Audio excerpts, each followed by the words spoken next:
First item is to approve the proposed agenda with, we have one addition, which is Arrowhead Regional County's proposed 2021 legislative priorities. I don't know if anybody else have any more additions or deletion?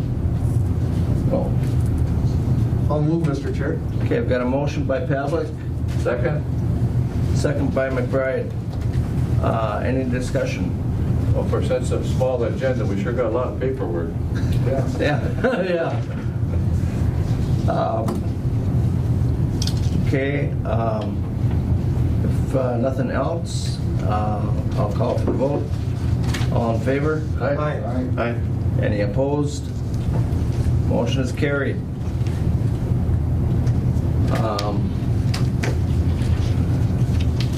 Approved minutes of November 24th, regular meeting. Move, Mr. Chair. Motion by McBride, Second, Mr. Chair. second by Schoblom. Any discussion? Hearing none, all in favor? Aye. Any opposed? Motion is carried. Financial business. Mr. Chair, I'll move on item A. Okay, I've got a motion by Schoblom to approve the courthouse claims. Do I have a second? Move. Second. Second by Schoblom. Second by Skoye. Any discussion? Hearing none, all in favor? Aye. Any opposed? Motion is carried. Review 2021 proposed budget and projected fund balances. Okay, well, you should have all gotten a revised sheet of the county budget. This is the one that you should use, not the one that was in your box, in your packet. I have Okay. made some updates to That's it. sitting on the table? Yep, the one that's sitting on the table. All right. And first of all, though, I want to go to the fund balances and just review those, where our fund balances are. So if we look at our general revenue account, I'm using 2019 audit numbers because we have that completed. We have restricted funds that are either restricted from grants and contracts, and most of those are in the sheriff's office. They have those Fulton Water grants, the ATV grants, the Stone Garden. We also have some restricted funds in the law library and some zero tolerance funds. So after we subtract what are restricted, we come to committed funds, and those are funds that the county board commits. So they set those aside and saying that they're non-spendable, and that has to be done every year. So at the last board meeting of the year, I'll be doing an RBA, asking the board to commit funds for sinking building, carpool, I think there's a couple others, safety, some other funds. And then we have some assigned funds, and that's for contingency. We've always had $550,000 just set aside for contingency funds in case of an emergency. We are estimated to use $147,000 of reserve use in 2020. And in 2021, 2021, our fund balance for general revenue, I'm anticipating use of actually it's 232,000, so this has changed a little bit. So we also have, by the state auditors, they want us to have a 5 months cash flow, and for general revenue, it's 5 months of operating, it's $3.8 million, so we really have unassigned general revenue fund balance of $1.5 million, and that's an adequate amount. That's set aside for when we, like, part of the funding that we're going to use for the airport cash flow. That's being used for some of the airport cash flow, but It's set aside for, we might want to look at if other departments need more county dollars and the general revenue fund could, we can even out our fund balances a little bit. We look at the highway fund, and these are all audit numbers. It's really the same process. We take out inventory, that's a non-spendable amount. They also have some restricted funds. They're anticipated to use about $600,000 of reserves. In 2021, I see there's another typo. They're actually estimated to have some gain in their fund balance. We're using 5 months of operating cash flow for them, so they've got a fund balance of 1.7 that's unassigned. It can be used for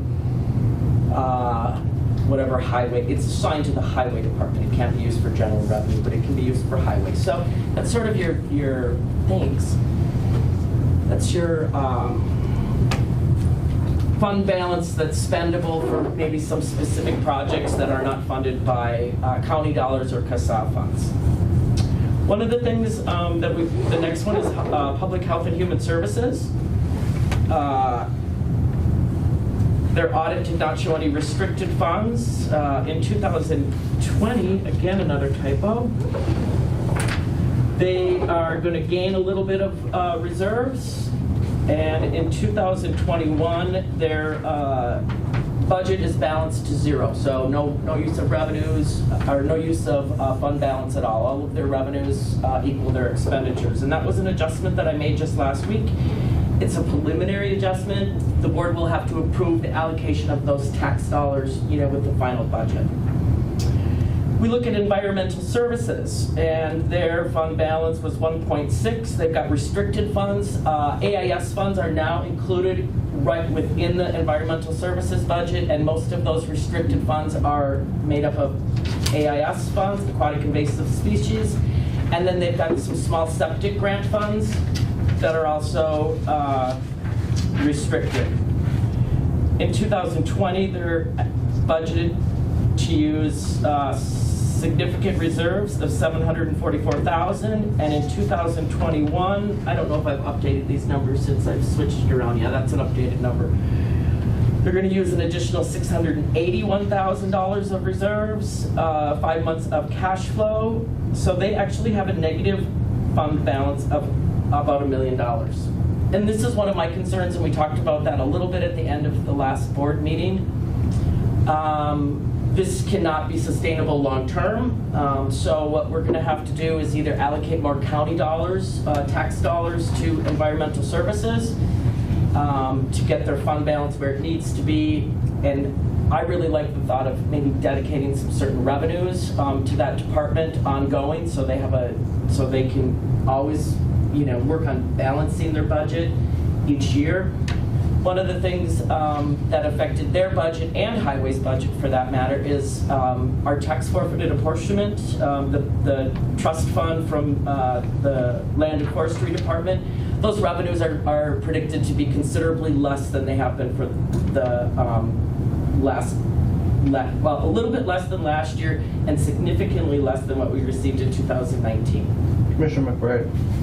Matt, and the increase that we've approved for solid waste, is that going to help the bottom line at all? I mean, are we just going to maintain? The amount that we increased did not come close to our total expenses. It did add $100,000 roughly. About 100,000? Additional revenue, but if you recall, we had talked about this a little bit about whether or not our fees, total fees should, cover our expenses, and I think there's a fine line between what we charge on tipping fees and what, for people when they bring garbage out to our facilities, how much they can afford to pay, right? So there's a balance between increasing fees and just taking tax dollars to pay for operations. Right. And in the past, they've gotten like $250,000 of those tax forfeited apportionment. They get the unorganized township portion, and but it's down to estimated at $145,000 this year. So that's a significant loss of dedicated revenue to both highway and environmental services. And I think we may want to take a look at assigning more tax dollars to environmental services as well this year. That would decrease the amount of reserves in general revenue, but increase the amount of their fund balance for environmental services. And I think what's happened is that there's been some capital improvement projects that have been delayed. So equipment, maintenance to the building, and that building is how old now, Matt? 26 years old, 27 years old. Right, and virtually has had no improvements done to it. Right. So I think we're checking a lot of those items off the list. So I don't think that, you know, your capital expenditures are going to go on at this level indefinitely. But I think we need to address that there is a need for additional funds in environmental services. Yeah, I mean, we've made some improvements out there, you know, over the last year or so, and we'll continue to do that. But I think, you know, when you take a long-term capital improvement plan, and I think Jenny was talking about that in the past here, is making sure we have an understanding of what our long-term capital costs are. There's things that need to be replaced every so often, and so that's just going to be an ongoing cost, but maybe a little more longer term. But there's definitely a need to shore up that fund, I think. You're talking at the transfer station? Yes. Yes. Well, there were improvements made when they had the fire out there, didn't they? Yeah, so there was repairs made, and so, yeah, some of the building was redone. You know, the areas that were damaged by the fire were redone for sure. Yep. But, you know, you have ongoing costs of trailers and equipment. And, Oh, yeah. Yep. And improvements to the building. The scale hasn't been replaced in 25 years. So all of these long-term capital improvement costs, you know, they have a life expectancy. Yeah. We've certainly gone beyond the timeline for life expectancy on some of those items. Yeah, The negative balance in the fund is all related to solid waste. It's not from any other real issues in your environmental department. It's pretty much all solid waste. Yeah, that's correct. Yeah. Yeah, and he, you know, if you look at, he's using about $520,000 of capital improvements. So if you know, if you take out those capital improvements, you know, he's using $680,000. You know, that's $180,000 of really operating costs that aren't being funded by solid waste fees. Right. And then how do we fund the capital improvements besides, you know, besides catching up to that operating loss for solid waste, plus, you know, adding the equipment that needs to be purchased and the improvements that need to be made. So, Well, I think the board's going to have to tackle that issue because I think for a long time we've been kicking that can down the road and it's kind of come to us now. So. yeah. And you know, it's really a paper negative fund balance because, you know, there are reserves, there's restricted funds. I don't think his budget is going to come in as much, using as much reserves as projected, you know, so there's still some, these are not, you know, absolute finite numbers. That's correct. Yep. They're the best estimate that we can have. And then once the end of the year is over, we'll see where they end up and readjust that and you know, and take a look at that, so. But the same is true with highway, with their fund balance. You know, they have some funds there, and those primarily came from that turnback revenue, but they were depleted quite rapidly. Yep. And Dave has addressed that and sort of looked at that trend. So, you know, if we're going to do some you know, more capital expenditures for highway, you know, they may need to have a source of dedicated revenue as well at some point. The County Development Fund, that's our CONCON fund. You can see that they have quite sufficient assets. They are planning on using some reserves to do some remodeling to that, to the community center, and that's allowable use of those funds. They're restricted. It can only be used in the CONCON area for economic development projects. So, but that fund balance has been growing over the past few years. Land and forestry, that's really, their fund balance is a little more difficult because they have the trust fund as well. So their trust fund balance, we don't really worry about land and forestries. They always balance out to zero every year, and then all of the things get apportioned. So they're really on a year-to-year basis. They are showing some use of reserves this year, but that's for restricted funds. So they have some restricted funds for parks and forest roads that they're using some of those funds. Our fund balance for the Jackfish sewer debt is getting quite low. That was an audit finding because at the end of the year, we have a tax debt payment that's due, which actually puts that fund balance into a negative at the end of the year. The auditors did issue us a finding on that, and so we cannot have negative fund balances. We're actually going to have to transfer some funds from general revenue and do a loan from one fund to the other fund until those revenues come in. And the same is going to happen with the Island View Sewer project. We got dinged on that. There was a negative balance at the end of the year. So we're going to have to transfer some, like over $2 million. Well, depending on if we pay out that retainage or not. But whatever that negative fund balance is at the end of the year, we're going to have to transfer that from general revenue. And there again, that's the use of those extra funds sitting in general revenue, so we can use those for purposes like that. I'm planning we're going to have a bond sale to cover that deficit, but that bond sale won't happen until 21. So we're going to have to transfer funds at the end of this year, and you'll see a board motion for that before the end of the year as well.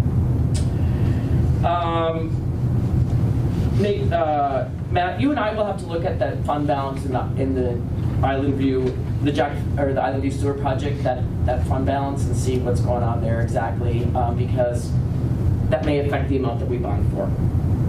And then the KDA, economic fund balance, again, there's some nice reserves in there that are building again. I think some of that was depleted with the Island View Sewer project, but those are starting to build up again, and those are used just for economic development. So that's a review of our major fund balances. So again, Matt was our biggest problem. It was, yes, Matt is our biggest problem. No, Sit behind the shield over there. I've shielded it up, I don't think. he worries that it's like bad. It's just the way that things are, and we have to make those adjustments from general revenue into some other funds. So we'll see where that is. So. Well, I remember a few years ago when you talked about the turnback, when Doug was here, we turned back 332 and we had $8 million. Yep. That went in just poof. But we used that because they're so far behind in capital projects and equipment. And Matt got caught in the same thing. Yeah. I mean, your equipment was just so outdated. Yeah. Yeah, the only turnback we had is to sell our scrap equipment. they got a turnback and got a big chunk of change. I didn't get that. So you don't like using junk to move junk, huh? So this sheet right here, this big one, is the total county budget. And I'm sorry this is such small print, but it's the best I could do with all of the different departments and allocations and things like that. So the first half, the top half is your general revenue. And since I have done the allocation of additional county dollars to public health and human services, reconciled that, I looked at what are year-to-date numbers and readjusted some revenue projections. But primarily what's driving this budget in 2021 is the additional revenues that we're getting from the Great Northern Transmission Line, which are very significant. Yep. I've been working with Shelley, and she ran the proposed estimate for their proposed, and they're paying about $1 million in personal property or power line tax. Our total revenue for power line before the Great Northern Transmission Line was about $280,000. And now we're getting $1 million from just the Great Northern Transmission Line plus those other entities. So that's $1.2 million in power line reserve. So, you know, we're talking an increase of $900,000 to our budget in the last couple of years, and that's really significant. Yep. But we certainly managed to sort of eat that up a little bit. So one of the things that, but we haven't had to adjust the levy as well. So we're really using that to reduce our levy, and I think that's a good use of it. One of the appropriations that stems from that Great Northern Transmission Line is to the small cities, and they're looking at, I'm estimating additional revenue for them of about $270,000. And that's super huge for those small cities. That's going to help all of those cities, I think, help balance their budget and help to reduce the amounts that they're levying as well. So overall now, general revenue is estimated to use $232,000 of reserves. However, there's some caveats on that. We have a meeting with the Airport Commission. The airport got $1.2 million in CARES Act funds. And I think that's going to be used primarily for operations and maintenance. So I'm really thinking that the amount that we're allocating to the highway or to the airport is going to offset that negative fund balance or the deficit spending that's projected right now. And Jen, that CARES Act money, we have to spend and then bill and then they reimburse. It's not as if we have 1.2 million sitting in the bank. Right. So we have to spend the money and then get reimbursed. So Yes, and I have a meeting with the city and the airport on Thursday, I think, to talk about that. So I'll know more on the 15th when we do our truth and taxation meeting. See if you can get them to fund the Historical Society and those other groups. Yeah, I will. And then there's all of our other fund balances. You can see that I did add the bond sale of $2 million. And then the $2 million is going to be paid out, and that'll cover the negative fund balance that we have right now for that project. Although I did have a message from Mia Thibodeau that I'm working with Freiberger. She did our original bond, helped with the original bond sale, and we may be able to do another motion and fund more than that. We're not, I don't think, it sounded like we're not stuck at that $2 million. That's as high as we could go. I think there's a process that we can go through to fund whatever our deficit balance is. So that's good news. One of the other adjustments that I made, I think, since we last talked about the budget, we did settle contracts for ASME, both units, and we also settled, we have a pending settlement for the deputies. The ASME contract settlements are reflected in this budget, and so I was able to reduce the amount of contingency that I'm setting aside for future contracts settlements from about $200,000 to about $150,000. The other pretty significant change that I made in the is I reduced our contingency, and those are those miscellaneous projects that come up. Sort of some emergency, if there's ever an emergency, non-building issue, then I reduced that from $100,000 to $50,000. For the last few years, you know, we've been really good about not having a whole bunch of funding requests come up during the budget year that weren't planned for. But there are always funds that are set aside for that in case something like that happens. And that's where those are, so. Any questions?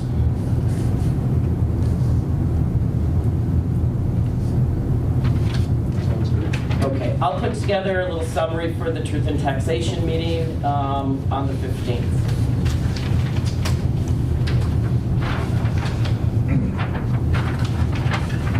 That's it, Jen? For that? That's it. Okay, you don't need a motion on that, right? No, it was just a review. Yep, that's it, done. Thank you. Approved 2021 liquor and tobacco license.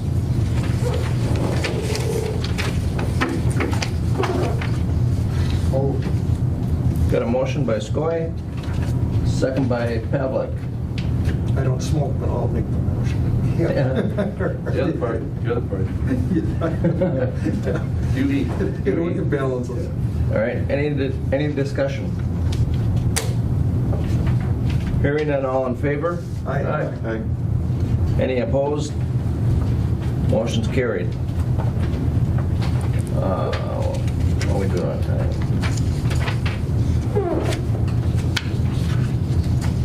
Yeah, pretty close. Okay, here's our claims for November. These are hot off the press. They got done at 2 yesterday. We tried to get everything in by the 1st. That's our cutoff for the CARES Act. So that's why we're actually having a separate, we ran an extra commissioner claims so that these can get approved. You can see that a lot of activity went through this last month for CARES Act expenditures. And these are all things that either the committee or the board has already approved in some form.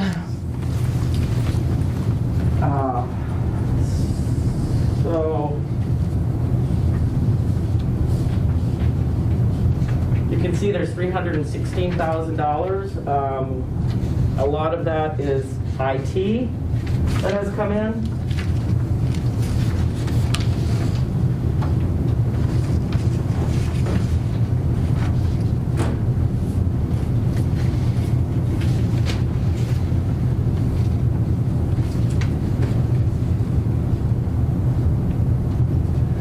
Actually, I see that there's some of the payroll has already been approved at that last meeting, so there's going to be a reduction of those 2 items from this total amount. But I'm looking for a motion to approve the remaining CARES Act expenditures that have run through our accounting system, and most of these are still for PPE and providing social distancing and IT purchases. Move, Mr. Chair. Got a motion by Commissioner Pavlik, second by Commissioner McBride. And that's to approve, that's the remaining. Just the ones that, just the ones that we've already run through our accounting system, not the remaining funds yet. Okay, We're going to talk about that at the next. okay. Okay, I've got a motion and a second. Is there any further discussion? Hearing none, all in favor? Aye. Aye. Any opposed? Motion is carried. Before we go on to the next item, Mr. Chair, I would like to just do a little presentation about the where the CARES Act funds went, so that everybody knows where we're at and how we spent our funds. And Joanne is here, and she's going to go over the Small Business Grant Fund. You want to do that one first? Sure. Okay. At least we got a screen that Commissioner Pavlik didn't write on. Yeah.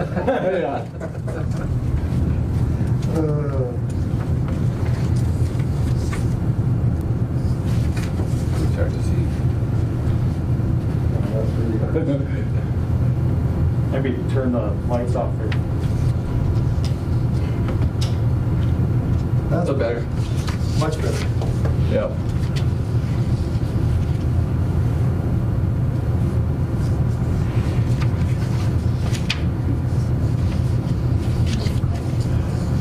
Okay, yeah. All right, so with the funds that you gave KEDA, we were the fiscal agent, and we had a committee to give out funding for small businesses and nonprofits. And we did 4 rounds of funding, and I'll give you the details here. So on our committee, we used people from across the county. Jason and Wayne, county commissioners, sat on the CARES Act committee, and we thank you for doing that. Betty Bergstrom, Ron Wilcox, and Dennis Wagner, Sonia Pelland, Joan Nelson, Linda Dreyer, and then Paul Nevenin and myself were part of KEDA, but we were non-voting members. We were just the administrative piece. Round 1 funding, we had 23 applications and funded 129,979, so almost $130,000 to these businesses for CARES Act funding. So KETA helped administer the funds and came up with the guidelines. We did not do any payroll type stuff with those. It was more reimbursement for costs that businesses had while the stay-at-home order. So that was March, April, and May when the stay-at-home order was in place, and bars and restaurants were closed down for carry-out services only. Salons were shut down at that time. So those type of expenses that these businesses had to continue to pay for during that time that they were shut down. Round 2, we had 11 applications, $72,385. Again, the bars, restaurants, businesses that were impacted, of course. Round 3, 17 applications for $83,859. And Friends Against Abuse was part of this, and I don't see them on there, but I just got a letter from them, and I'm just going to read what they had wrote. Friends Against Abuse received $5,000 grant from the Koochiching County Relief Fund to spend on housing due to COVID. They spent $4,100 on rental deposits, rent, mortgage, and safe housing, and additional $900 on outstanding electricity and natural gas bills. Payment of the bills saved a mother and 3 children from eviction. The funds from the Koochiching County Relief Fund helped to house over 30 people for 218 nights during COVID-19. Friends Against Abuse could not have offered this direct client support without the help of this fund. So they want to thank us, and people have been very grateful. I delivered a lot of these checks and with the agreements, and just very grateful for having this program available during this time. So thank you again for helping allocate those funds. Round 4 was the biggest round because we put a deadline on it. And that was 27 applications for $114,404.22. So that was the most applications that we received at that time. So total funding was $400,627.53. KETA did get administrative fees for doing all these. We also did the application, the guidelines, marketing, processing when people submitted a grant application. A lot of times they didn't have all the information that we needed, so I had to follow up with them and get information and make sure that the information that they were giving me was eligible for the grant as well. We're doing the documentation, being the fiscal agent, and then awarding with the grant agreements, of course. Additional funding, so the city of Rainier had extra funding available, and so they funded Decker's Home Care for $10,000. And I just spoke with them recently. They were very grateful for that as the cost of PPE and those types of things have gone up, and to provide tele-services with family members and those types of things. And then again, I want to thank you for considering the other 2 on here, J&D Foods and then the International Falls Chamber. They did submit applications after the deadline, but J&D Foods, they just had this happen to them recently, that they had to close their store and lost about $5,000 worth of produce, meat, and fresh produce. So that's going to help them out a lot. And we'll be delivering those checks later this week. So again, Joanna, I just want to add one thing. Yeah. So what happened is after the last board meeting, we had the committee met again after that marathon board meeting last week, because we heard that the chamber needed the funds and they had applied, and it was sort of a pending application. Originally the committee said, geez, they're late, and then In the end, we had a lot of discussion about it, but we did go ahead and fund those 2 late applications, which the chamber was one. So they did get some funding, which is allowable under the CARES Act. The county cannot fund them directly with county dollars unless they provide a service, but they can fund the chamber through the CARES Act. So they got some money. All right, any questions? I thank you guys all for your support, and again, people were sending me flowers and all kinds of different things, and I wish, I'm like, I wish I could share these with everybody, but very appreciative and very grateful.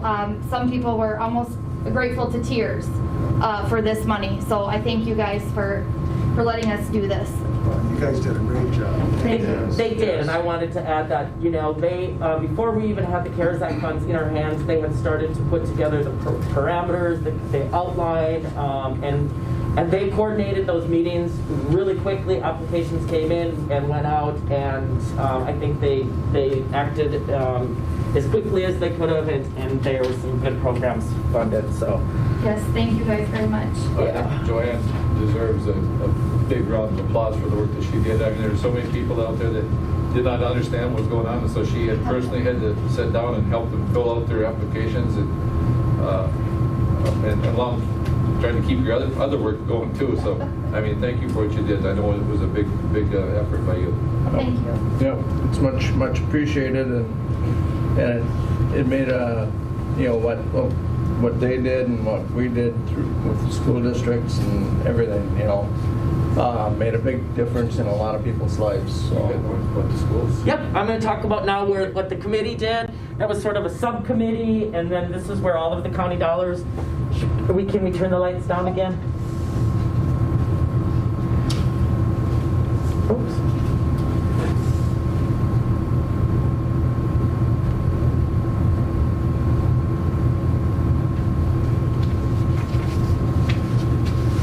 Again, the committee members put a lot of time. The applications were quite long and detailed, so Jason and Wayne and all the committee members from across the county put in a lot of time reviewing those to make sure that they were eligible. So I appreciate that as well. Well, we appreciate all your guidance on this too, because you made it a lot easier for us too. So you had a lot more work than we did. We had to read it, but you had to kind of take that the next step. So. It was set up very well. Thank you. Okay, we had the initial allocation of $1.67 million, and the city of Rainier did not use all of their funds, and so they were supposed to return that to us, and they did, the remaining funds. So we had $2,600 returned to us from the city of Rainier. The CARES Act committee consisted of Commissioner Adey and Commissioner Skoy, myself, Kathleen LaFrance, Perrin Hedlund, Willie Koschik, Tom West, Matt Gwynn, and we used some consultants, Clifton Larson Allen, as a sounding board, and that seemed to work out really well.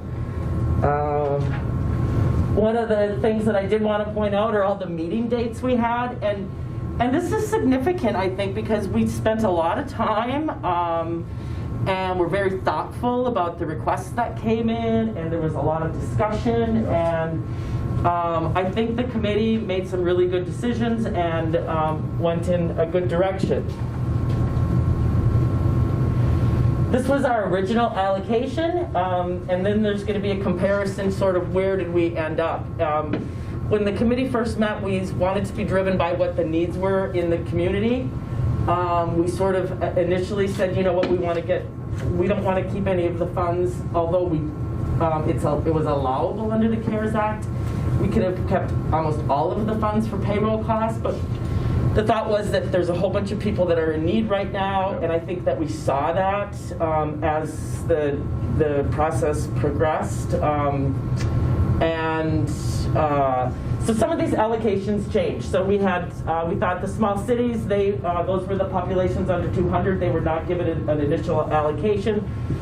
We put $100,000 in there. Emergency response, that's sort of our PPE and getting all of these dividers and furnishings. And Dean went to work. I'll tell you what, Dean was constantly downstairs building dividers, plexiglass, not just for the main courthouse, but for the courts and for forest land. And early on, he found out that he couldn't get those supplies, and so he just made them himself. And he went, he went above and beyond, and was super helpful. Education, initially, we knew that there was some funding that was going to need towards education. Workforce support, we had a request right off the bat from the Northeast Minnesota Office of Job Training. They needed some funding for telework capabilities. We weren't sure if there was going to be any other requests. Economic support, that's our small business grants. We set up that timber producers grant program, and then some other economic support. There's a couple other things that are within that. And then community resilience, that's sort of the food programs. I think a lot of the grant funds went, like you said, just towards housing. Those weren't categorized specifically towards housing just for the grant funds, but the community resilience was set up to help, those individuals that needed assistance. And then some just, the other was a sort of a contingency. So the final allocation, you can see the difference. We, small cities, 36,000 to the, between Mizpah and North Home. North Home got the majority of it, and primarily because they were operating a municipal liquor store, which was closed due to business interruption. So they had a lot of eligible expenses there. Education, we did do the 250,000. Workforce support, that's the Nemo Jet, just that one request there for 23,000. Economic support, those are our small business grants, the logging grants, and that came in a little bit under the amount. The final amount is 407. Initially, we had set aside about $100,000 for that logger program. The total used was $15,000. So that came in a lot lower than what was estimated. And we weren't sure where that need was going to be.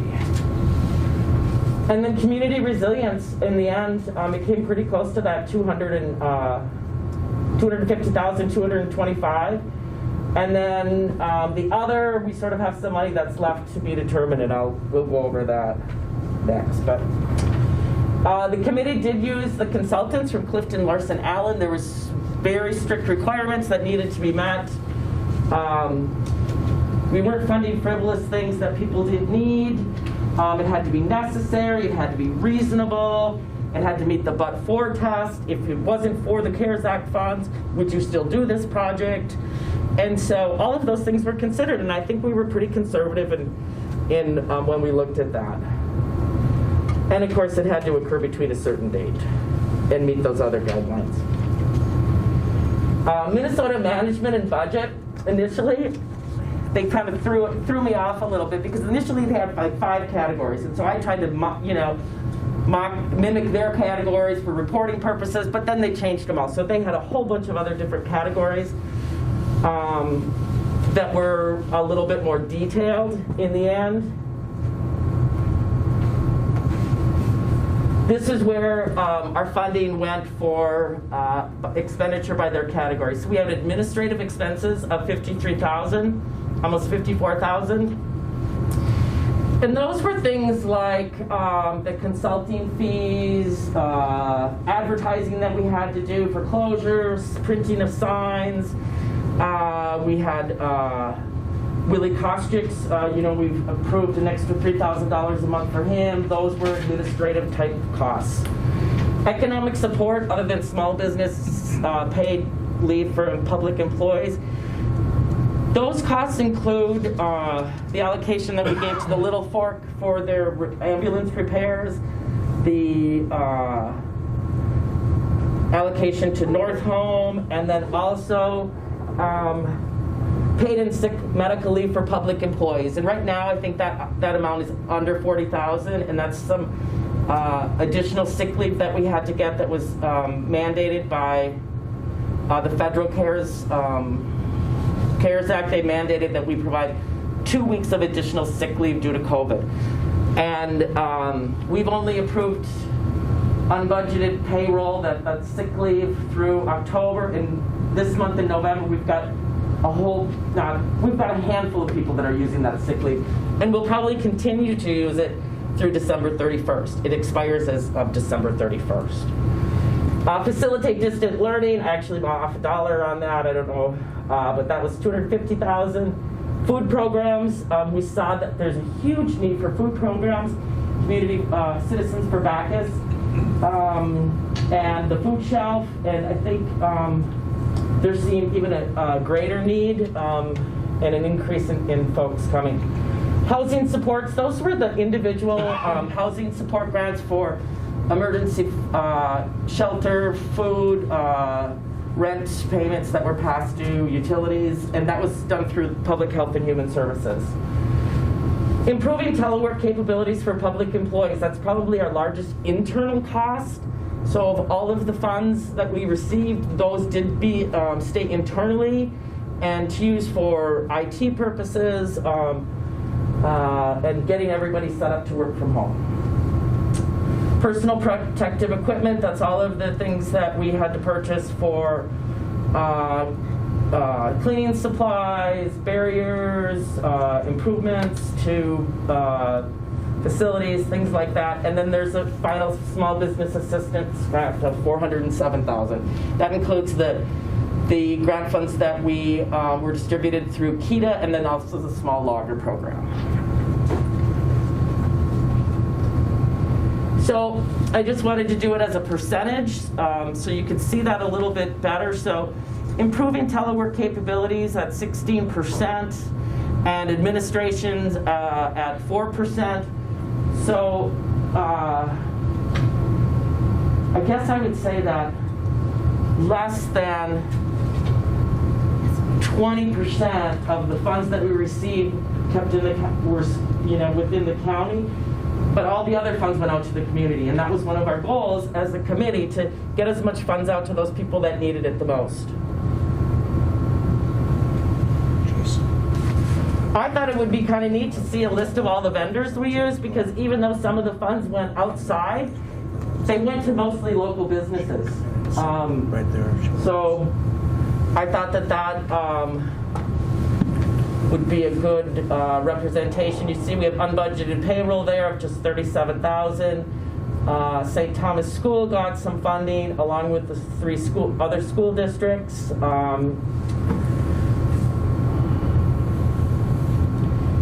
Just hundreds and hundreds and hundreds of transactions that went through our system for CARES Act funds. So, and a lot of them went local. We did fund some fire department equipment as well, which I thought was a good use of funds too.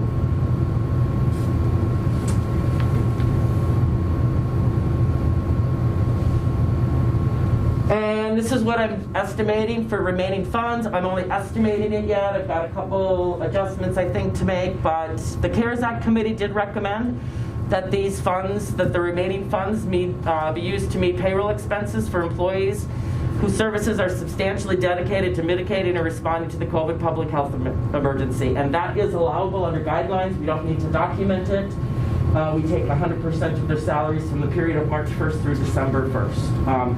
And that is an allowable use, although it's really up to the board how you want to use those remaining funds. I can tell you that we also had some unmet needs from the school districts, and that is another allowable expense that we don't need to have documentation on. We can contribute up to $500 per pupil just for helping them improve their telework capabilities. So that's the next thing on your agenda. You're going to have to make a determination of how those remaining funds will be spent. I think that the committee made a good recommendation by asking the board to approve the funds to be used for remaining salaries, because COVID isn't over yet. It's going to continue. We're going to continue to have staff that's out. We're going to continue to have expenditures for sanitizing and cleaning.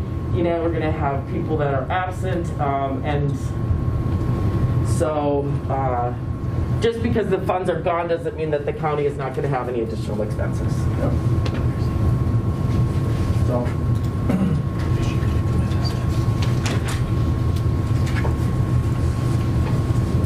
Okay. Wishes of the board to approve the remaining CARES Act funds.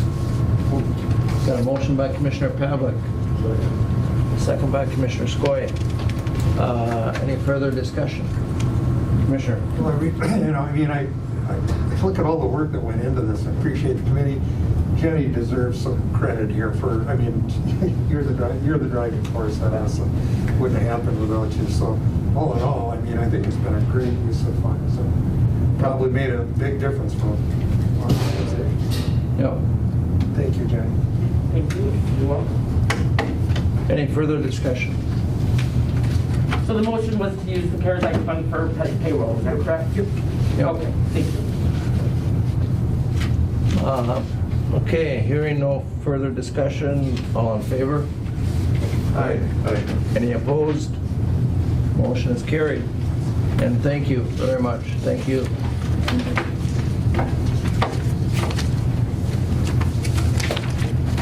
Are you ready for round 2 of CARES Act funding? You know, I just saw it, I didn't even get to it yesterday, but Matt Hilgard sent us a long page of emails, and because they're looking at that, and one of the choices I think was for the county to administer the funds or have them, the businesses go directly to the state, and I'm like, as much as I want to help the businesses in our community, I'd rather have them go directly to the state for the funding, because it is a lot of It's a lot of extra work. a lot of extra administration, but well worth it. So I think we are very, very fortunate that we got these funds. We would not have been able to do the things that we've done without them. So, Yeah. and we would have had a huge gap in our budget as well. So you're saying that if funds come out now, they're going to come to us again, or they're going to be more administered by the state? They're going either way. So I didn't read the whole email yet from Matt, but he's kind of asking for, what I think he's asking what our recommendation is or what we would prefer. But those small businesses definitely need more assistance with this last closure of at least 4 more weeks. As the governor's approved $10 million, I think that what it was last week or so. I don't know if anything's been That won't said. go very far. Yeah, he was requesting 10 million, and I've already got calls from businesses asking about that money, that they want to apply for like the program that we've already done, so. Yeah. And there is going to be some more need out there. So. Just think of the amount of work that's gone through, through the CARES Act nationwide. Yeah. Just, But I do think it is good that we try to keep it as local as we keep it, because things that are administered by the feds disappear in the state. Right. It doesn't come down as far. I understand your position, but it was a lot of work, but I think all in all, the staff did a really good job of getting everything. Yeah, and it was well worth the work, the effort that was put in for sure. Yeah, well, the big part of it is, these committees, excuse me, these committees know these businesses better than anybody, better than somebody sitting down in St. Paul. So, but anyhow, any further discussion? Hearing none, all in favor? We did that. We voted it. Did we? Yeah. Okay, I'm sorry. Thank you. Okay, environmental services. so the item that I have is the MSLE. Who is that masked man? There go our funds. Well, I have good news that we have a proposal for a contract for MSW hauling to Marquette landfill. In the past, we've requested proposals for MSW hauling, and the last time we requested proposals, we only received one proposal, which was from Manco Trucking. Manco has provided this service for many years and has provided the county excellent service over that time. In 2019, we paid approximately $230,000 for contracted hauling services. We're on track to have a similar expense in 2020. Manco Trucking proposes to enter into a 4-year contract to provide the hauling services with a cost increase of 0% for the first year, approximately 1% the second year, approximately 2% the third year, and approximately 3% the fourth year. The new contract would begin January 1st, 2021 and end December 31st, 2024.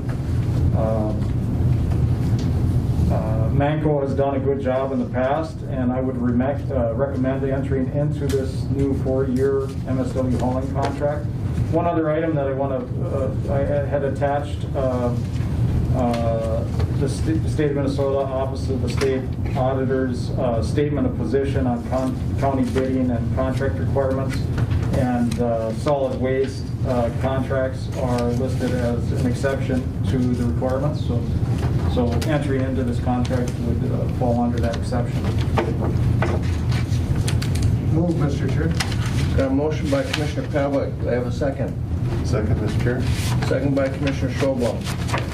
Did you mention the third year on that contract?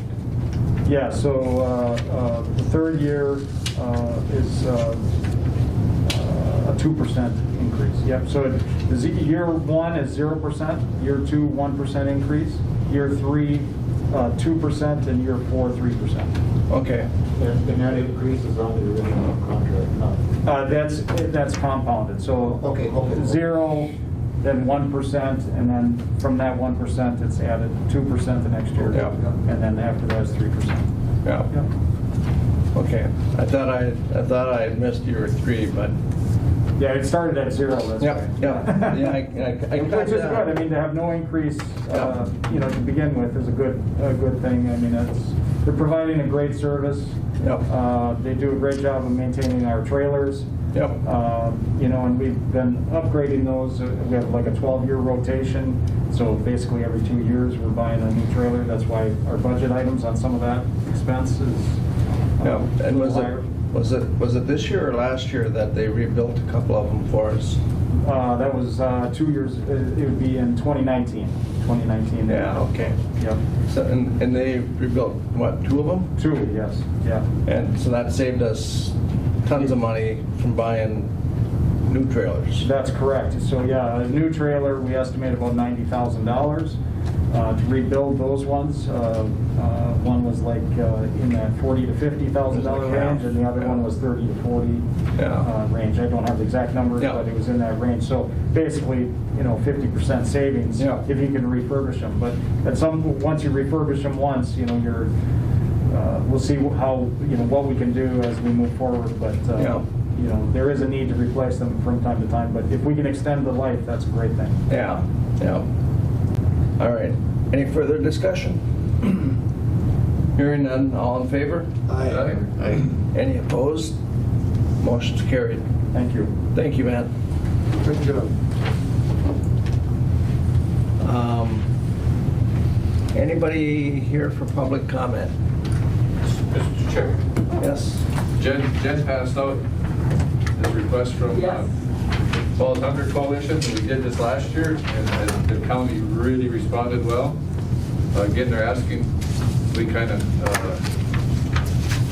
do the same thing. They're asking for 12 items, and I would hope that we could deliver them here to the courthouse like we did last year, Jen, on the 15th of December. Okay. And one thing they're really asking for is kind of stay with their directive here, because all of a sudden, if we all buy 12 cans of soup, then they got piles of soup but nothing else. So they're asking kind of stay in this item category for your 12 items, and I really appreciate it, and put out a challenge to all county board and county employees. Let's fill up that food shelf. It's really in need. Yep. Especially since they expanded. Yep. We got a lot more room and a lot more need. So, all right. Do we have one more meeting before the 8th? We have an addition to the agenda as well. yeah, we do. Right, right. Here to see. Additions of Arrowhead Regional County's proposed 2021 legislative priorities. Thank you, Jen. We have to adopt that, do we? No, we just wanted to, I think, Jason wanted to add it to the agenda for discussion. Yep. Yep. Yeah, we were asked at the ACA here that we just had a list of tentative priorities, and we decided to meet in January to finalize those priorities. So, Yep. you know, I think it's towards the end of January that we meet. So we've got a few meetings to look at it and think about it. But I think they're generally, the priorities are similar across the MRC to ACA to, you know, the rural county issues. I think they're very similar and somewhat aligned. So.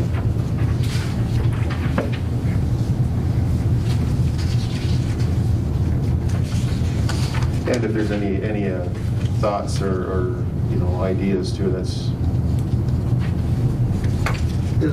Or if I could, Mr. Chair, is John Angaro, has he been involved in this at all? Yeah, John's still with ACA and gives us a report all the time.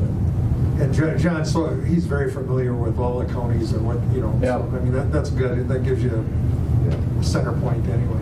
Yeah. He's very good at the legislature. So. Yeah. Pilt, of course, is always, you know, that's always one of our top things that we don't want any pets on, you know, and you know, you've been instrumental on Pilt discussions, and especially down at the state, and so. So we don't need any action at this point. We're just information.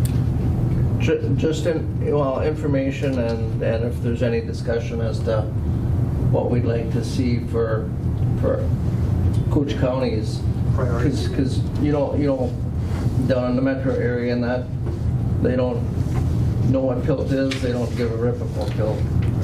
Well, they do though. Well, The Pilt counties are, big money isn't to the rural anymore, it's to the metro areas. yeah, they're parks and stuff, but I don't know. I don't think they understand it quite as much as the rural counties. No, I know. Well, it's a smaller part of the budget, but Yeah. when you look at the Pilt counties, the ones that get the most money, they're. You look at some of these parks within the city, Minneapolis, St. Paul, Yeah. and what the land value is, and what they collect in Pilt on that is top dollar. Yeah. Yeah. So, for a small piece of the land. Yeah. But they keep wanting a bigger portion of it. But Jen, you Like said we do. you're going to have a meeting with the board? Yeah, discuss our usually like priorities? right away in January, we'll go through some legislative priorities. Usually the meeting before, usually we get Representative Eklund and Senator Bach here, and then we, so the week before, we sort of put together a list of legislative priorities for the county, so we'll follow on that same path. Okay. Next meeting, I will be, we'll approve the board calendar. We're going to try to meet same second and fourth Tuesdays. Although in January, I did a meeting the first Tuesday. So we'll meet 3 times, proposing 3 times in January just to get things started on the right foot, because we have claims to approve and ratify and some other things. So. But our next meeting is not until the 15th. It's the evening meeting with the truth and taxation, starting at 6 o'clock.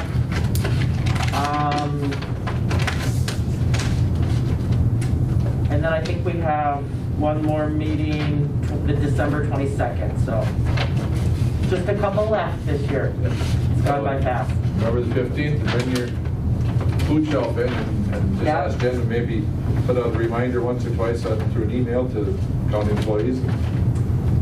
Yep. Okay. Also, a more sociable deal. Seems though we've got 2 meetings coming up. Are there 2 Christmas-time meetings, or? If you want to wear a tie twice, you can. Is there two before Christmas? 2 before Christmas, there's the truck and taxation, and the The 22nd. 22nd will be the tie. Okay. Yeah, but at one time a year, you buy 4 ties, I won't live long enough to wear them all. You can wear the same one as you did last Good year. reminder, Commissioner. One other thing on Monday, this next Monday, is the AMC meeting. Is it on Monday or Tuesday? Monday. Monday.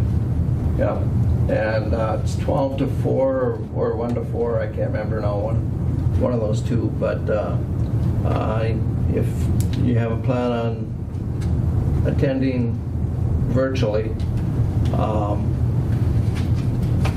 make sure you sign up, so. Yeah, you do have to register, there's a small fee, $50, and they'll just invoice the county for that, Yep, so. Yep. So we just register on our own? Yep, register on your own.